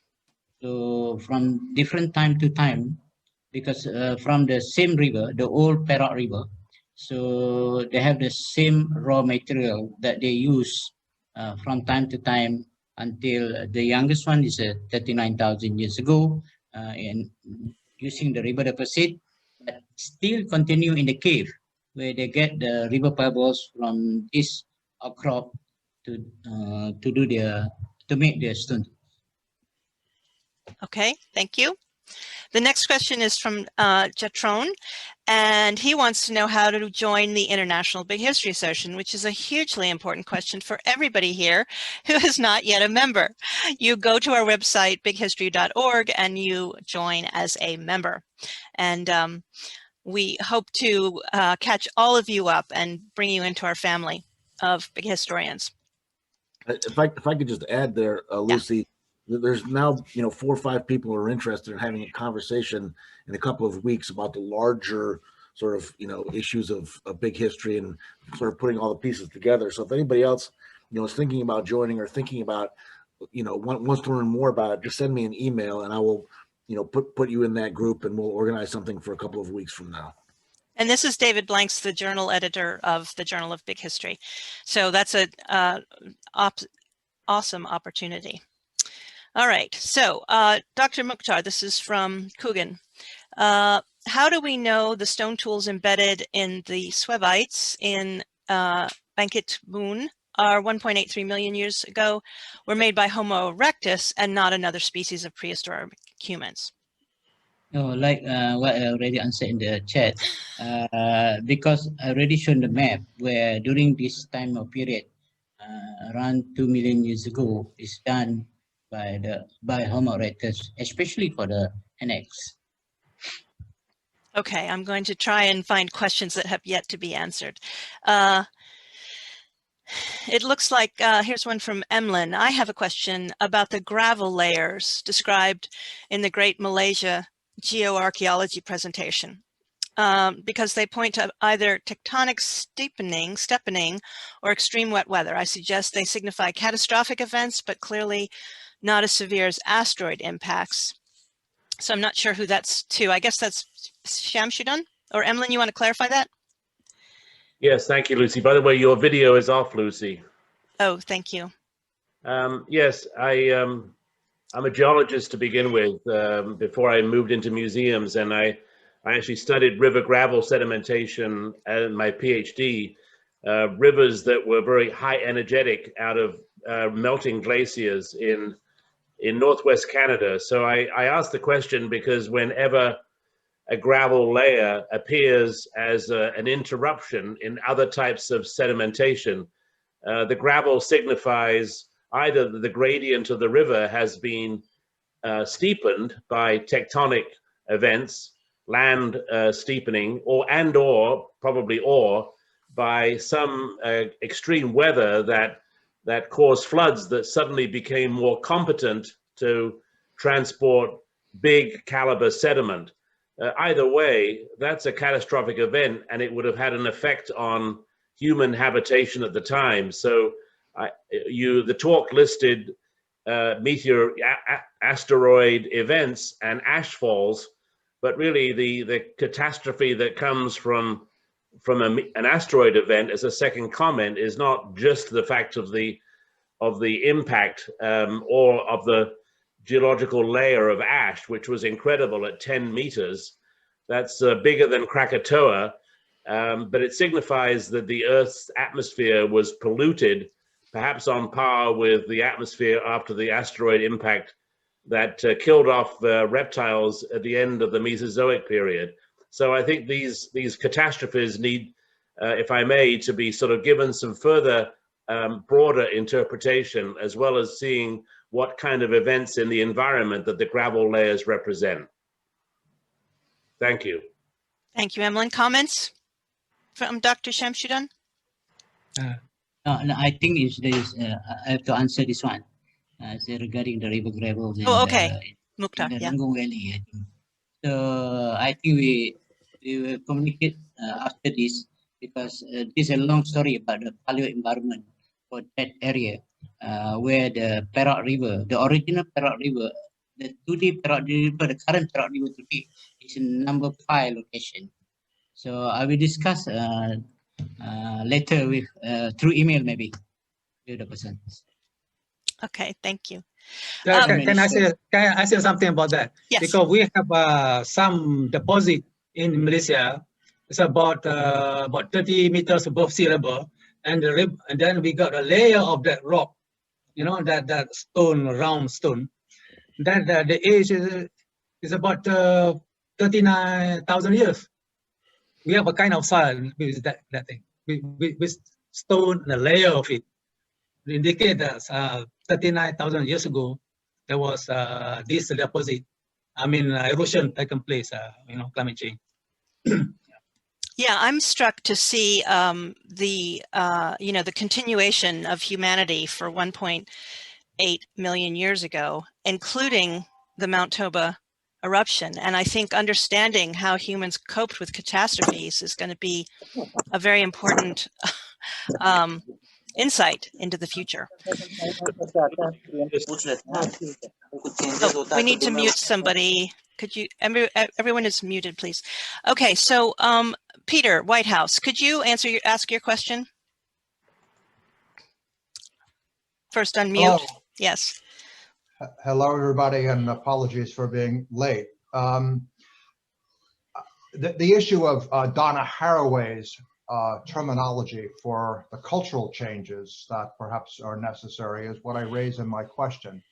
She has this article using the word compost. She goes from post-humanist to compost, which of course relates to soil.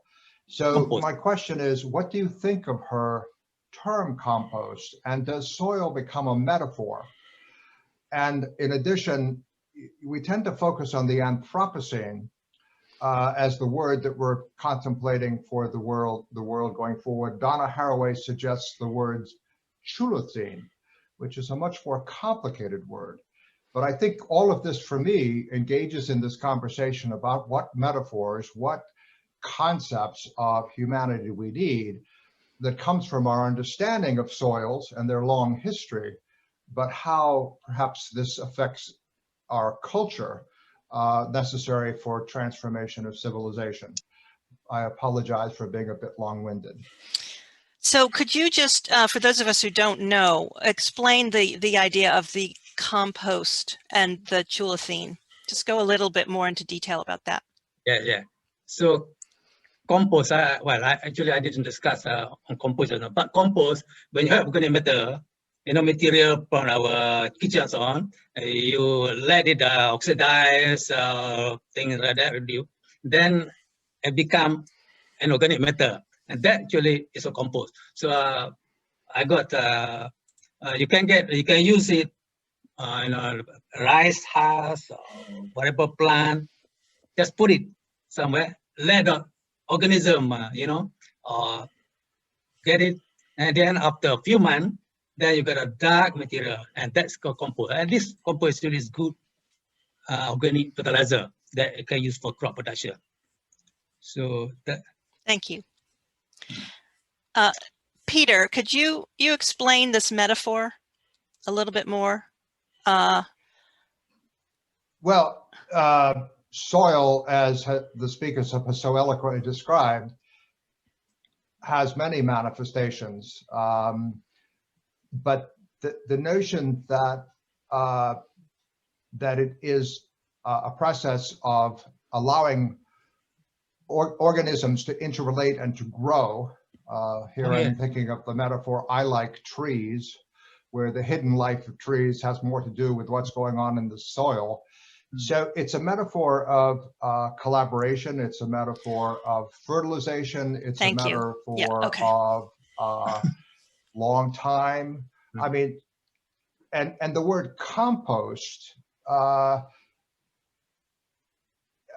that's something we do as human beings to produce soil. So I just think that the whole notion of composting, particularly embedded in Donna Haraway's rather radical critique of our relationship to other species, and of what I believe is an important critique of the very term Anthropocene, looking for alternatives. So I'm connecting composting and this very complicated to pronounce word Chulocene that some people are perhaps familiar with. Does that help, Lucy? Yes. But to form soil, it takes a long time from rock. I'm having a little difficulty hearing some of the responses. I'm not sure if that's me or not. So I'm gonna, okay, thank you, Peter. And that's a very powerful metaphor, what you've just talked about, Peter. I think that's fruit for further discussion. So it looks like there are, let's see. Okay, Emlyn, why don't you ask your question? Thank you. This is another question relating to catastrophic events as we can deduce them from the geological or stratigraphic record, but more in a cultural sense, where perhaps there has not been enough time geologically to leave a geological record. I'm referring to the Eastern Mediterranean, where cities that were formerly vibrant, like Ephesus, as I understand it, were catastrophically evacuated. We could say the same about Pompeii and Vesuvius. At times when cultures did not clearly understand the natural origin of these catastrophes, and they feared that they had done something wrong in front of divine powers, and they would leave the area never to return again, until the Ephesus area today is, as I have visited it, as I understand it, is reoccupied by people who have a more natural perspective on the dangers they face, which are continuous in terms of seismicity and maybe major volcanic eruptions. So I think that there's more to be said about these catastrophic events that interrupt the course of nature, but also interrupt the course of humanity. Thank you. Okay, so there's some interesting conversation going on in the chat, and I think what I'm going to do now is open the floor. So I would like to call on you, but you have to raise your hand so we don't all talk at once. And once I see your hand raised, and I have to go back and forth between the screens, then I will call on you and you can unmute if that works. So the floor is open for questions.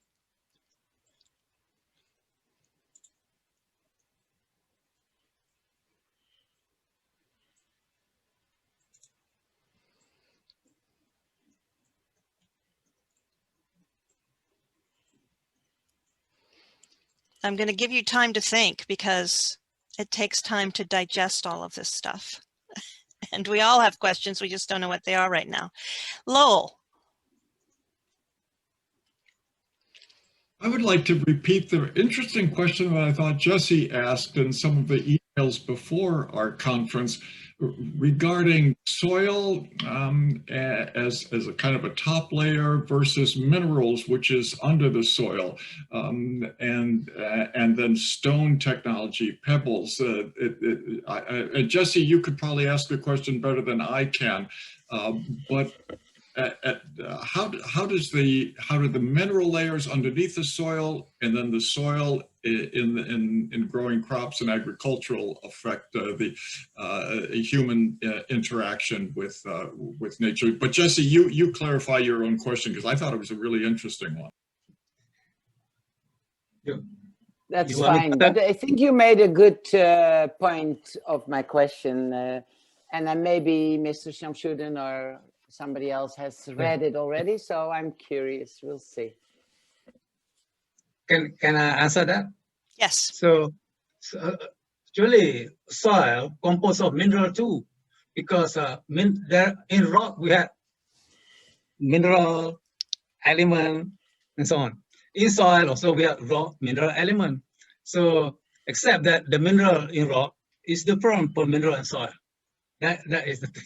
So normally in rock we don't have much kaolin, but in soil we have a lot of kaolin, and the mineral from rock, when it weathers, it becomes kaolin. So that kind of thing. So a soil normally contain also organic matter. So a soil without organic matter is really not a good soil for agriculture.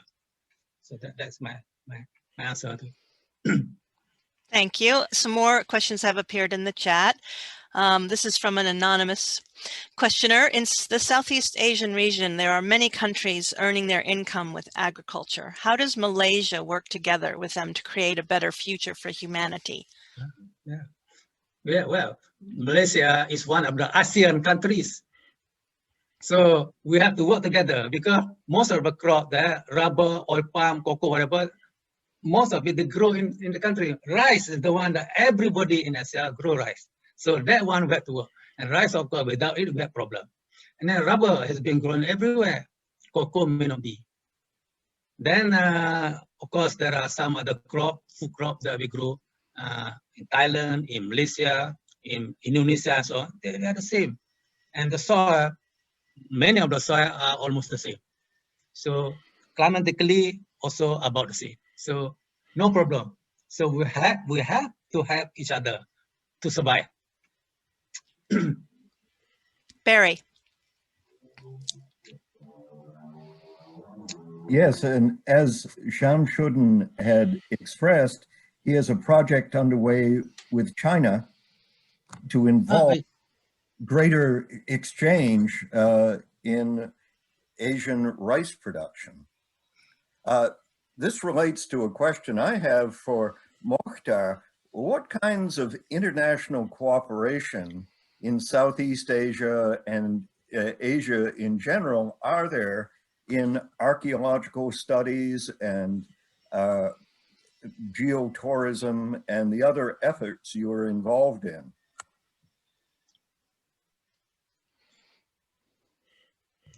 Thanks, Barry. Actually, a lot. For example, for myself, for the scientific evidence, we have a lot with UK, for now with the Cambridge, for dating a lot of lab, geogenetic lab, for example, is really a lot. And for Indonesia, they have a lot with France and Japan. So many archaeologists, Western and Eastern archaeologists involved in Southeast Asia. Can I say extra thing about the, just now you mentioned about working with China. Of course, we're trying to get ground to work on rice that can be grown on soil affected by the sea. So that is the China. And I spent a lot of time working with Australia on acid soil, rubber, oil palm. Then I work with Japanese. I got a lot of money from Japanese government too. So working on the how to process material from the waste from palm oil factory to get something. Then I got a grant from Japanese government. And then, so we are working a lot with overseas. We work a lot also with the Belgian government.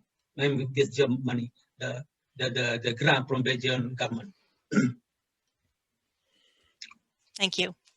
So here's a question probably from a mathematician who says that there are lots of ways how mathematicians can model some of these concepts, like the bio-fertilizer treatment could measure storm surges, climate change. I wonder if the UPM or the Big History community has ever engaged mathematicians to assist in research. We love mathematicians. Welcome aboard.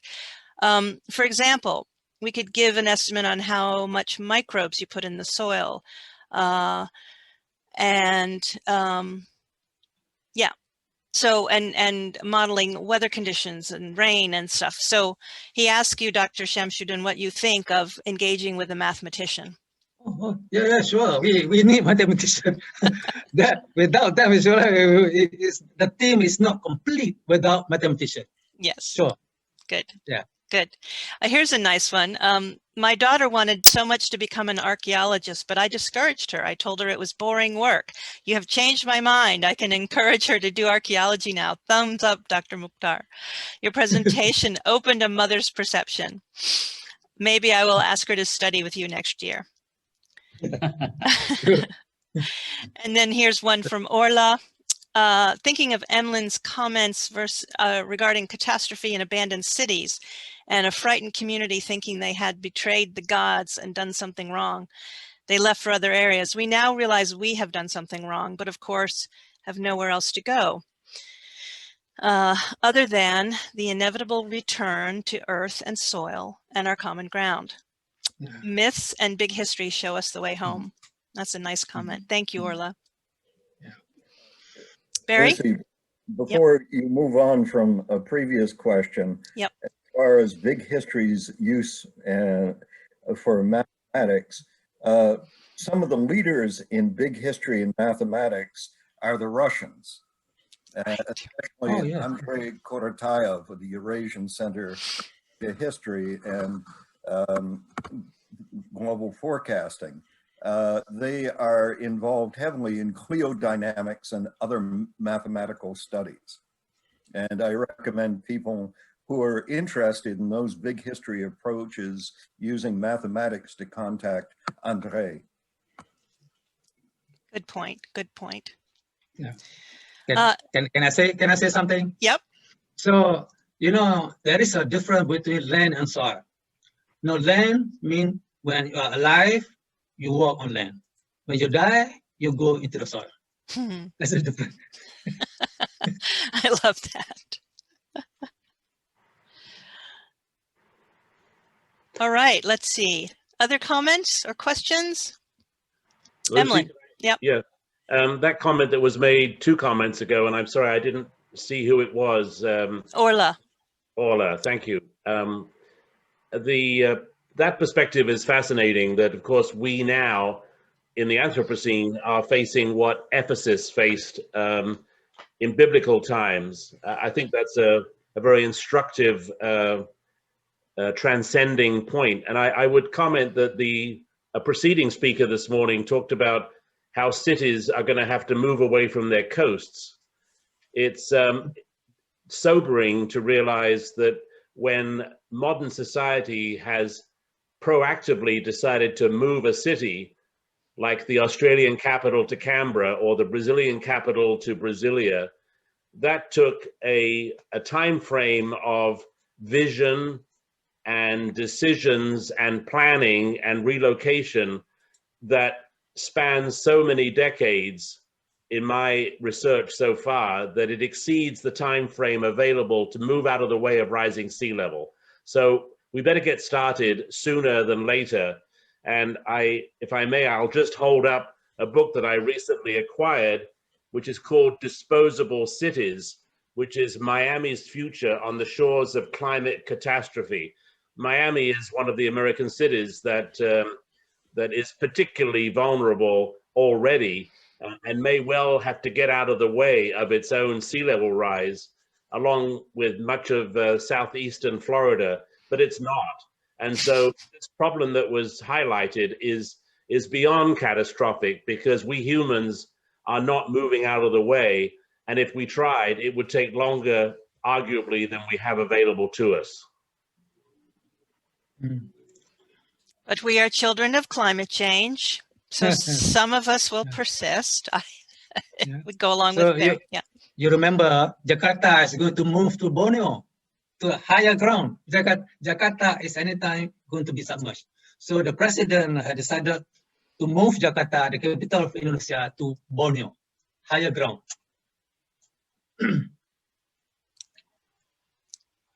Wow. Everybody agrees with that? It's okay for the city to up and move? Well, it was Barry Rodriguez. Money, for sure. To move Jakarta to another place, Jakarta is 20 million people. Yes. It was Barry Rodriguez who pointed out that cities like Philadelphia, New York, and Baltimore may think in terms of nearby higher ground states like Vermont. And so climate refugees is a massive looming problem that I don't think, the cities that are going to get wet are thinking about it, maybe, but the areas that are going to inherit these populations are not. I thought Barry's comment was fascinating earlier as well. Yeah. Barry, yep. And it isn't just a matter of relocating a city and its population and infrastructures. This will be literally the creation of a new civilization, a global civilization, as well as our own local civilizations and regional civilizations. It will take place on all levels, inside of our personalities, our emotions, our thinking about trees and everything around us. It's going to be multidimensional, as profound as when we created civilizations, when our ancestors created civilizations along the Nile River, the Indus, the Mekong, the Yangtze, the Amazon. It is mind-boggling, but it will happen with or without individual participation. If we accept it and engage in this mutual aid for each other and ourselves, it will move along much better. If it doesn't, millions, tens of millions, billions of people will die. The choice is up to us as individuals, and we have to begin it inside of ourselves today. This reminds me of a comment that was made in the Being a Good Ancestor webinar we had in August, and I think someone was quoting Joanna Macy, and it's, do we want to be hospice workers, or do we want to be midwives for the future? So I think it's probably a little bit of both. But big history is the only field thinking about this.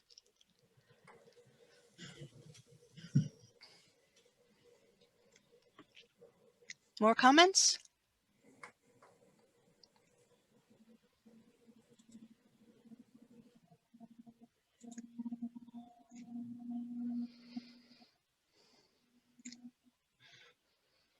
I think we have a good meeting already tonight. Today. It is late in Malaysia. It's morning in your place, sorry. What is it? What time is it there? My first big meeting for big history. I learned a lot. Thank you very much. Thank you. So any other final comments? I was going to ask for parting shots or anything. Just any new people want to express some thoughts? Jean, yes, unmute yourself. Well, it's profound. I'm so happy that I joined. I've been working on the new story and for 40 years, you know, teaching children. I'm working at a farm. We have a farm. So the whole question of soil and how we're teaching the children about the treasure of soil and its history. It's so beautiful. And that question of the moving of cities, people are thinking of that outside of, I didn't know about big history. I mean, I wasn't a participant before, but, and many people are going into depression and hopelessness. And this session has profoundly affected me to connect the deep time, the history, and the last person who spoke about what we need to do interiorly. Yes. You know, I'm just thinking of Julian of Norwich right now because she lived through the pandemic, the mystic in the Christian tradition. And because of what she knew, and this is for me what I now know about the new story and the big history, that she said, even though she lived her whole life through a pandemic from the time she was 7 until she died, one of her famous quotes is, "All shall be well, and all shall be well, and all manner of things shall be well." Not in a naive sense of optimism, but in a deep sense of belonging, I think. So thank you so much to everyone. You've really made my day. And welcome, Jean. Where do you live? What are you? I live on an island, Long Island. Okay. Long Island. New York. Yes. Okay. Welcome. We're so glad to have you. And how did you find out about us? I'm in a course in deep time. Okay. With Jennifer Morgan. Yes. Yes. Excellent. Excellent. Any other new people want to share? We'd love to hear your thoughts. Sure. Hello, everyone. Edward. My name is Nagesh. Nagesh. Go, Nagesh, and then Edward. Okay. Can I speak? Yes. Hi. I'm Nagesh. I'm from India. Urla is a very good friend. Sam, hello, everyone. I met Urla 2-3 years ago. She introduced us to the big history part of climate resilience to us. And it has been fascinating the way history has affected us. Today, this particular session about soil is very close to me. I work with fungi. I see and I experience the divine connectiveness that fungi offers in order to heal the ecologies around us, and also us as humans kind of take us through this wonderful healing that is very much needed. So thank you, everyone. I hope to be here for further big history sessions. We all are connected, and yes, hope is there, and that hope remains.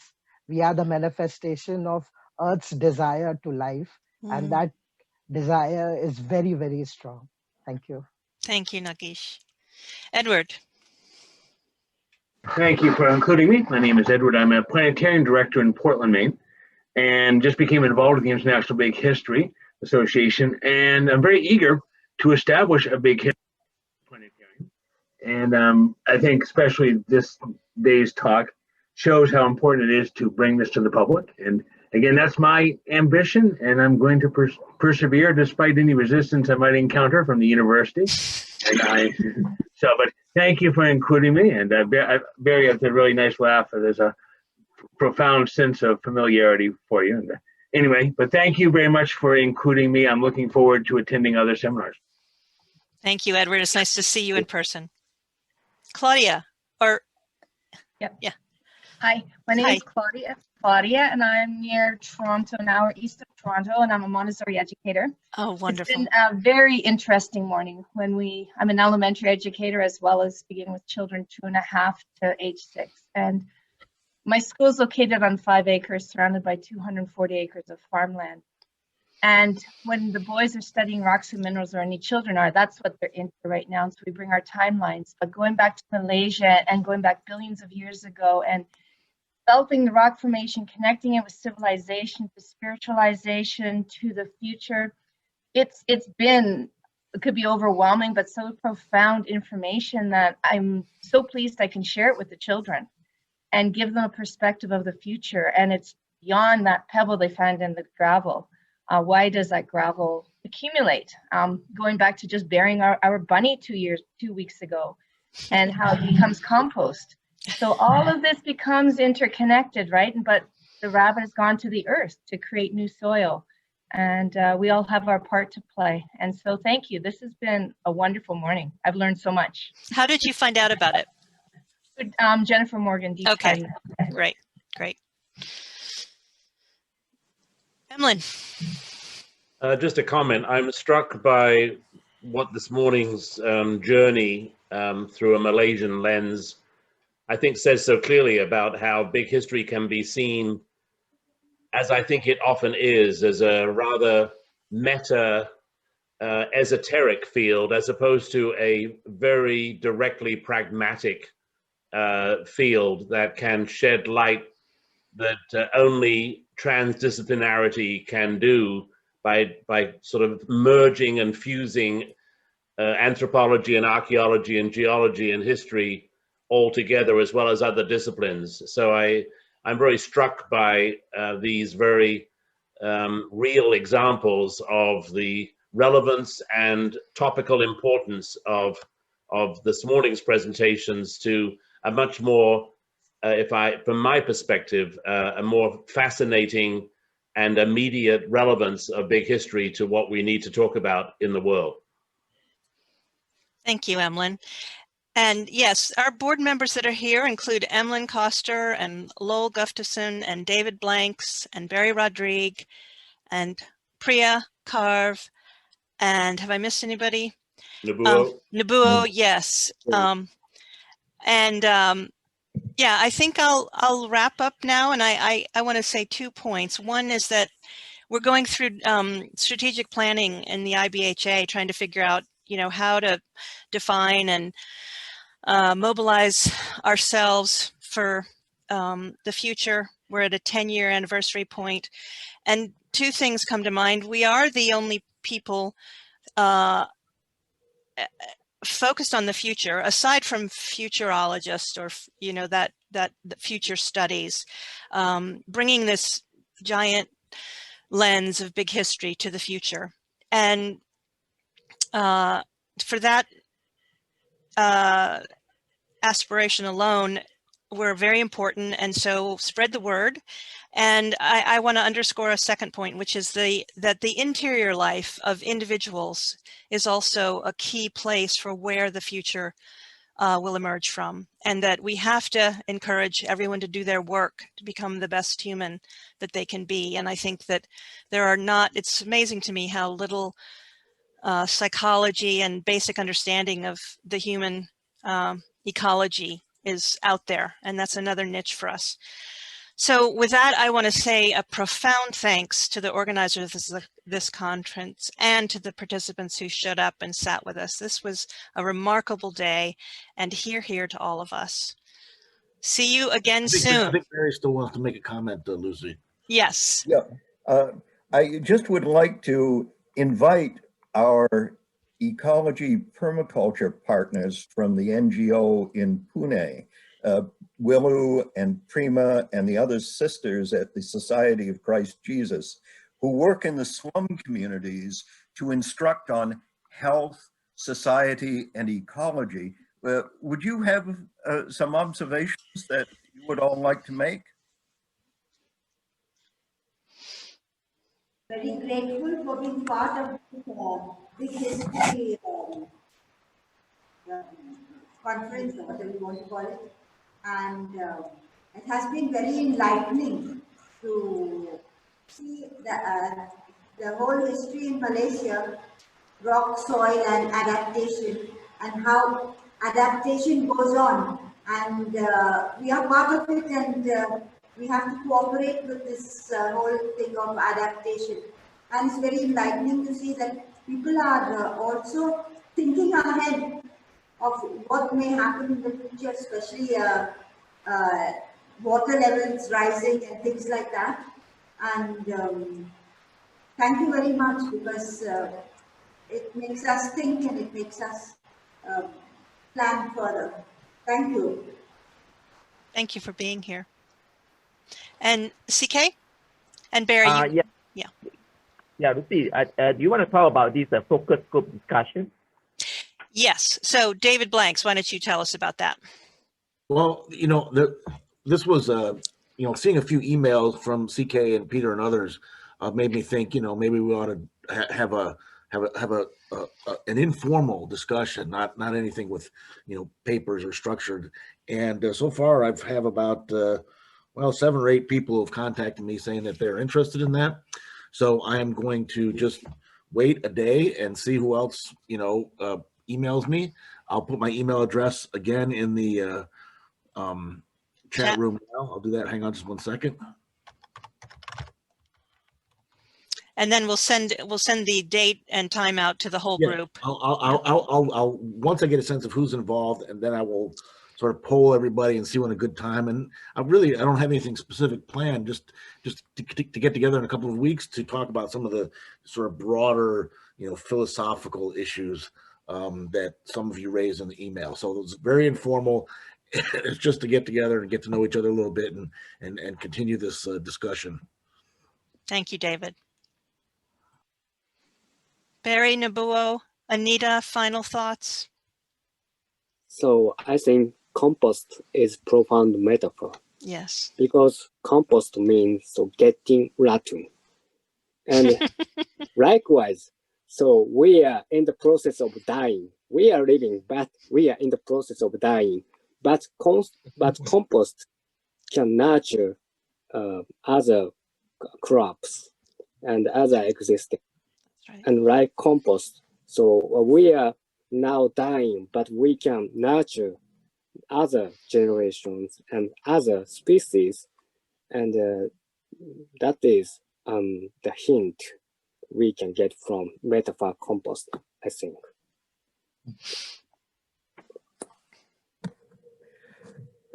As a Japanese poet once said, we are all citizens of the Milky Way.